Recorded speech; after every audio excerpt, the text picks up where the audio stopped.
能分辨出什么时候我们的朋友或家人处于情绪抑郁中吗？我们身体生病或受伤时，伤口通常是可见的，但是情感上的创伤呢，可能很难识别情绪困扰和其他情绪上的异样。那么，怎样才能发现情绪问题呢？如果他们不愿意敞开心扉的谈谈，又如何能觉察到呢？其实，我们再仔细观察一下，就可能会看到很深的伤口，并认识到他们有需要愈合的情感伤疤和伤痕。在开始深入讨论之前，我们想说，全球各地的人们心理健康状况已经大幅下降，这就是为什么我们如此努力，致力于创造比以往更多的内容。感谢大家一路的陪伴。这支影片就来说说6个值得注意的迹象。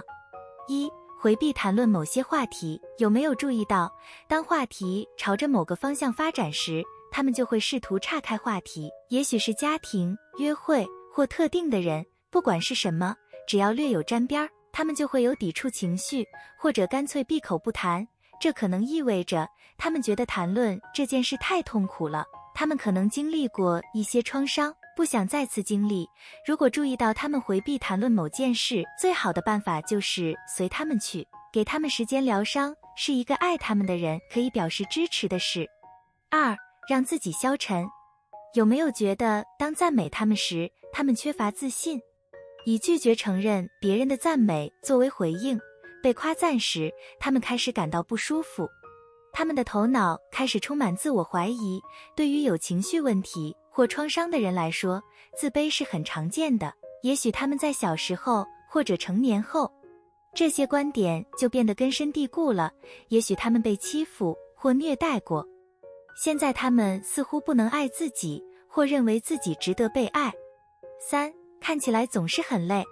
有没有觉得他们的能量水平总是很低？即使周围都是空咖啡杯，他们还总是看起来很累，或半睡半醒。甚至可能会注意到一些慢吞吞、磨磨蹭蹭的行动的声音。精力不足或疲劳是情绪问题和精神疾病的另一个常见迹象。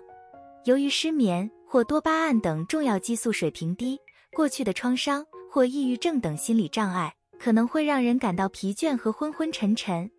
这种疲劳可能会导致他们看起来对做事或外出不感兴趣，但请记住，这不是他们的错。4、酗酒或吸毒。有情绪问题的人经常寻找方法来逃避他们的想法，有时他们设法，至少看起来经常被发现在通过毒品或酒精逃避现实。有没有注意到，他们似乎经常多喝一杯，也许在聚会上放纵自己，甚至白天喝几杯。如果周围的人都注意到他们喝酒，那他们很可能在滥用酒精。导致这种行为的原因可能是他们隐藏在内心深处的情感创伤。5、经常会出现情绪波动。和他们在一起的每一天都是经历情绪过山车，不知道他们接下来会是什么情绪，兴奋还是忧郁。通常情况下，心理健康问题会导致情绪波动和不稳定，可能会从情绪高点波动到低位，也会导致不可预测的行为。1分钟前他们还可能过于友好，1分钟后只是简单的被问候了声你好，他们可能就生气了。最后6、忽视自己的外表。他们的头发经常凌乱不堪，或者他们的衣服皱巴巴、脏兮兮的吗？有没有觉得他们不经常洗澡或打理个人卫生，难以保持外表的干净整洁？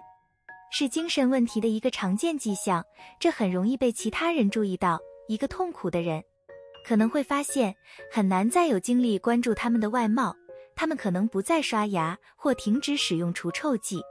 如果有认识的人符合这些描述，不要认为他们只是一开始就懒惰，他们可能正在处理一些严重的情绪困扰。你觉得你认识的人里有这些迹象吗？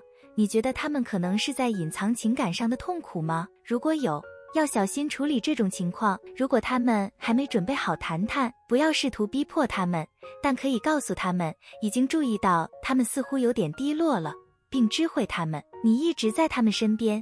如果他们需要朋友，也许一些好听的话会让他们开心。欢迎在评论中告诉我们你的经历，并与可能从中受益的人分享这支影片。订阅我们的频道并开启小铃铛，这样无论什么时候我们发布新影片，您都能收到通知。参考文献在资讯栏。一如既往，感谢收看，下支影片不见不散。